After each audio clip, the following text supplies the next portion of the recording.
Just before they reached the battle zone, the troops of the French 10th Army met hundreds of limping, blood-soaked men, followed, minutes later, by unwounded soldiers, running from the fighting.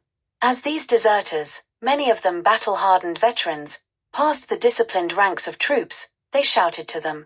The big attack was a fiasco, a massacre. German machine guns had not been destroyed in advance and had mown down thousands. An advance was impossible. Save yourselves before you, too, are butchered by the generals, they cried. And this was only the beginning. Within a few days, even the steadiest troops were refusing to leave their trenches and face certain death. We'll guard the trenches, but we won't attack anymore, one spokesman told an officer. We're not advancing against machine guns. We're not going to be left hanging dead on uncut barbed wire. Many went further and demanded peace. Such was the state of the minds of French soldiers in the terrible April of 1917. In military parlance, it was open mutiny. In fact, it was treason, however justifiable, on a giant scale. There came a day when grim-faced French commanders had to face the stark news, brought by intelligence experts, that there were only 2 completely loyal divisions in the entire army. If the Germans knew this, they could break through and be in Paris in a few hours, for the British, further north, were too occupied on their front to send help. It is one of history's miracles that the secret did not leak out, and the French, pushed beyond endurance, lived to fight and win. The First World War had been raging since August 1914, and the French had suffered more casualties than either their British allies or the Germans. The war had rapidly degenerated into the nightmare stalemate of trench warfare, the long lines of trenches extending from the Channel to the Swiss border, but in the winter of 1916-17 a new star general had come to the forefront in the French army.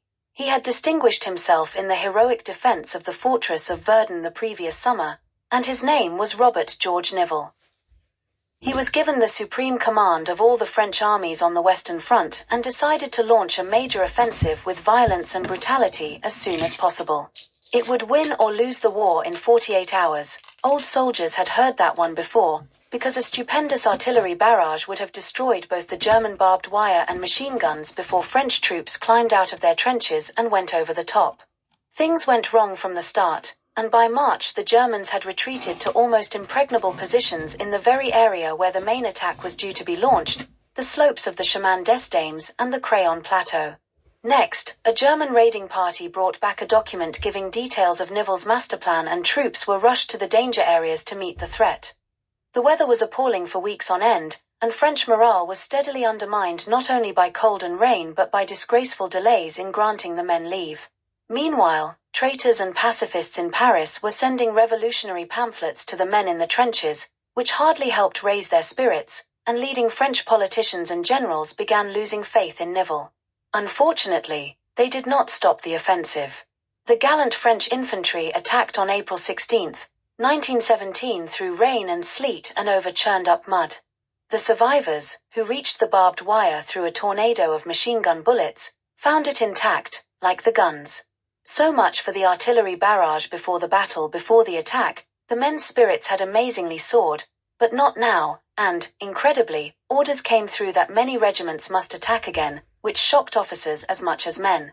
This was the start of the mutinies. Nivelle was sacked when the truth about his offensive dawned on the government, and General Petain, the hero of Verdun, took over and cancelled all attacks for the time being, then faced the fact that he was in charge of an army in revolt. There was more to it than Nivelle's folly, revolutionary propaganda, and the leave scandal. The rest camps behind the line were disgusting, and rumors ran riot that the men's families were starving while businessmen grew fat out of making armaments and that female strikers had been killed. Cowardice did not cause the mutinies, for most of the leading rebels were veterans. Discipline cracked, orders were disobeyed, and officers and NCOS were ignored or pushed aside. One commander quashed his mutiny by selecting victims at random and having them shot without trial, but soon many troops were marching on Paris. 10 separate regiments mutinied on May 21. Rumors reached the Germans, and 3 escaped prisoners actually told their officers about the mutinies, but the German High Command could not believe the news. Even the British High Command knew only a fraction of the truth. In Paris, revolution was in the air, fanned by men on leave, by deserters and by agitators. Traitors were arrested, but other traitors flourished, even in government circles. Fortunately, Petain saved the day by attacking France's rulers for their follies, by getting better conditions for his men and by stamping out the mutiny, just in time. Each man was awarded a week's leave every 4 months, but the mutineers were treated with the utmost firmness. More than 20,000 men were court-martialed and found guilty. Officially, there could be only one penalty, death, but a mere 432 were so sentenced and finally only about 35 were executed. Petain dared not be more lenient.